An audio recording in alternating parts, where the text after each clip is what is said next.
abençoe. Mais uma vez estamos aqui para complementarmos mais um conteúdo na disciplina de História. Na última aula, onde nós trabalhamos as revoltas nativistas, hoje nós vamos trabalhar com as revoltas separatistas. E o que representa cada uma dessas revoltas?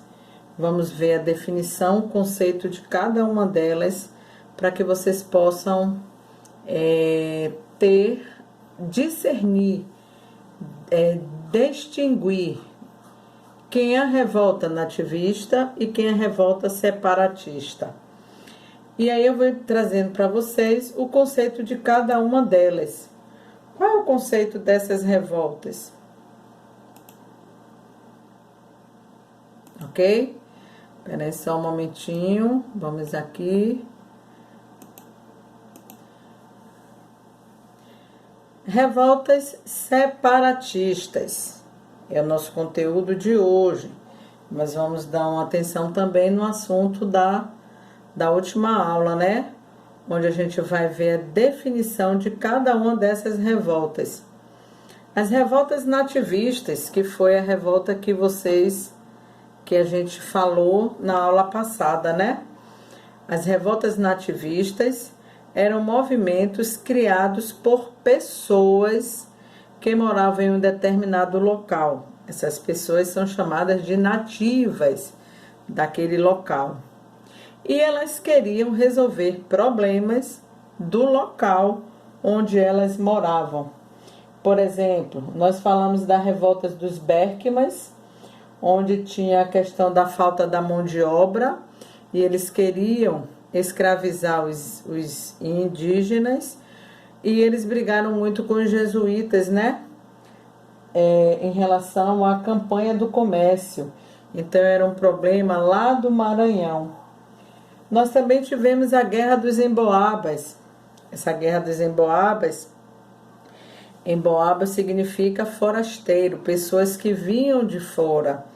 E aí os bandeirantes paulistas, como se acharam dono do ouro, não permitiram, né, que os emboabas tomassem conta também do ouro, porque eles se achavam donos.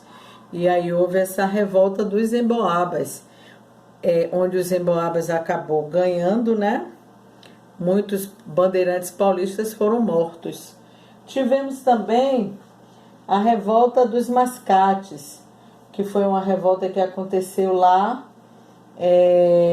se eu não me engano, em Olinda, onde eles queriam emancipar a cidade de Recife.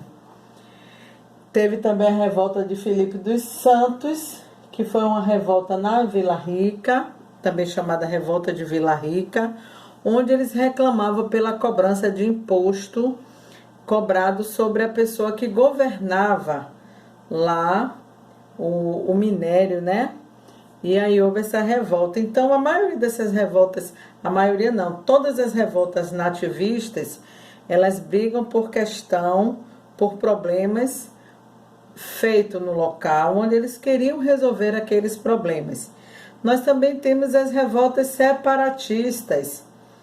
Eram movimentos criados pela insatisfação do comando da coroa portuguesa, do governo português, e a solução era a separação e o fim da colônia portuguesa, ou seja, o Brasil deixaria de obedecer ordens do governo português. Só que naquela época, naquele tempo, quando ele falava de uma independência, ele não falava de um Brasil todo, correto? Ele falava de um Brasil, dos estados, que naquela época não era nem chamado de estados, possivelmente era chamado de províncias. Então eles buscavam a independência daquele local, para que eles não pudessem obedecer às ordens da coroa portuguesa, né, que era quem comandava o Brasil. Então eles queriam ser um país independente. Daí chamava-se de revoltas separatistas, porque eles queriam se separar de Portugal. Lembrando que cada um, tipo assim, Nós tivemos a revolta da Inconfidência Mineira. Eles queriam defender a independência de Minas Gerais. Teve a revolta da Conjuração Baiana. Eles queriam defender a independência da Bahia. Eles não tinham um Brasil como um todo, ok? Chamado de revoltas separatistas. Já falamos sobre as nativistas, vamos falar agora das revoltas separatistas, que nada mais é que as revoltas da Inconfidência Mineira, onde foi morto, uma pessoa pagou por essa revolta, na pessoa de Tiradentes, que nós vamos conhecer a história deles. Eu trago aqui para vocês a bandeira que representa esse movimento da Inconfidência Mineira. E aí, a Inconfidência Mineira, vamos saber da história dela. Na segunda metade do século XVIII, a economia mineradora dava os primeiros sinais de enfraquecimento. O problema era o contrabando e a escassez do ouro nas minas. Profunda dependência econômica fizeram com que Portugal aumentasse os impostos e a fiscalização sobre as atividades empreendidas na colônia. Com a diminuição na produção, os mineradores começavam a ter dificuldades para pagar os impostos cobrados pelo governo português. Então, cada minerador ele era liberado para trabalhar dentro daquela mina. Só que ele tinha que pagar imposto pelaquilo que ele pegou, porque os portugueses se achavam donos das terras. E aí o governo português cobrava imposto em cima daquilo que os mineradores exploravam, revoltando-se com essa exigência. Isso fez, no ano de 1789, lá em Vila Rica, a atual cidade de Ouro Preto, no estado de Minas Gerais, uma conspiração que ficou conhecida como a Inconfidência Mineira. Alguns fatores que determinaram esse movimento.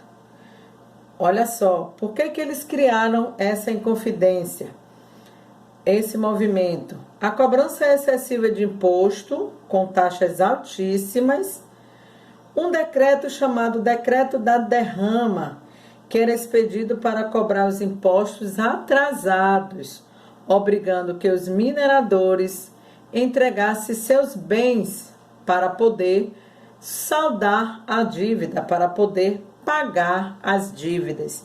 E como é que funcionava esse decreto? O Decreto da Derrama, que foi um dos principais motivos do movimento da Inconfidência Mineira. O Decreto da Derrama foi uma lei criada por Portugal, que a cada ano as regiões de exploração deveriam pagar 100 arrobas de ouro, o que equivale a 1.500 quilos de ouro por ano. Isso levou o povo ao desespero, pois se ele já estava devendo, ainda ia ficar devendo mais.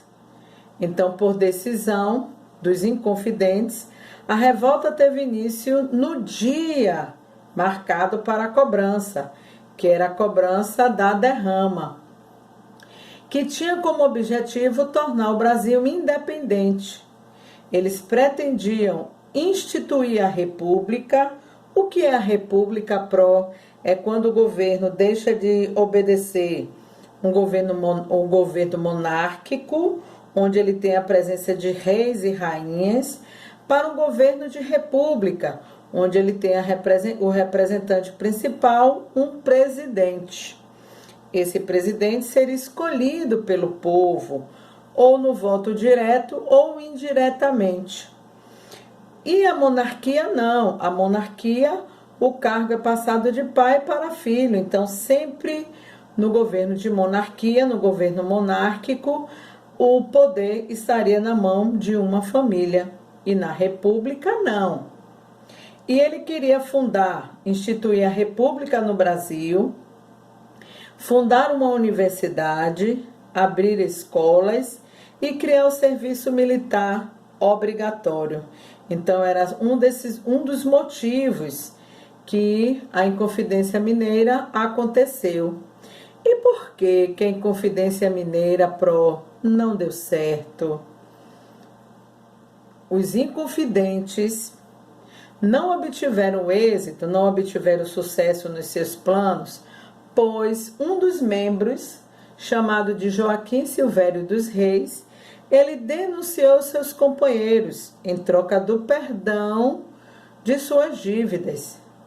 Nesse período, o governador Visconde de Barbacena suspendeu a derrama, suspendeu a cobrança da derrama para Joaquim Silvério dos Reis, pois ele tinha entregado os seus companheiros, os membros da Inconfidência Mineira. E através do resultado dessa traição, feita por Joaquim Silvério dos Reis, olha bem o nome dele, resultado da traição, alguns inconfidentes foram expulsos do país, outros foram presos, e o seu principal líder, Tiradentes, intitulado como Tiradentes porque ele era dentista, ele foi enforcado e esquartejado. O que é esquartejado, Pro? As partes do corpo deles foram separados em praça pública no dia 21 de abril de 1792, na cidade do Rio de Janeiro.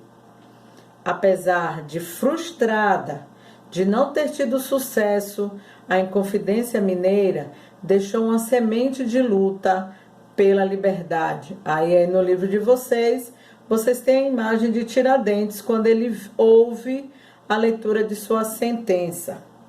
E aí dá-se o fim da Inconfidência Mineira. Chegando agora um movimento em outro local, a Conjuração Baiana, chamada também da Revolta dos Alfaiates. O que são alfaiates, Pro? São as pessoas que se dedicam à costura, só que a costura é masculina, com roupas masculinas. Eles são homens fazendo roupas para homens. E o que é que se deu essa conjuração? Eles tinham como participante pessoas humildes, diferente das outras revoltas, que eram comerciantes, que eram senhores de engenho. A Conjuração Baiana, ela é um movimento que surgiu na Bahia. Aqui eu trago para vocês a bandeirinha que representava a Conjuração Baiana. Olha o povo, eles eram representados por negros. Olha o nome aqui, João de Deus e Manuel Faustino. Presta bem atenção nesse nome. Surgiu na Bahia em 1798 com características diferentes das revoltas anteriores, pois os seus participantes eram de origem das camadas mais pobres da população. Eram negros, como a gente viu lá na foto, e mestiços. Eles tinham como líderes João de Deus, do Nascimento, e Manuel Faustino dos Santos, Lira, que são dois componentes que estavam na foto anterior. Eles defendiam a proclamação da República, o fim dos privilégios para os mais ricos, a igualdade social ou racial, a igualdade das raças, a fraternidade e o fim da escravidão no Brasil. Esses eram os objetivos do movimento da Conjuração Baiana.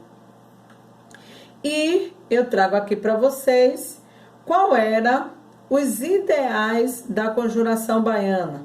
Eles tinham os ideais muito parecidos e inspirados no movimento ideais da Revolução Francesa, onde ele diz o quê? Liberté, igualité e fraternité.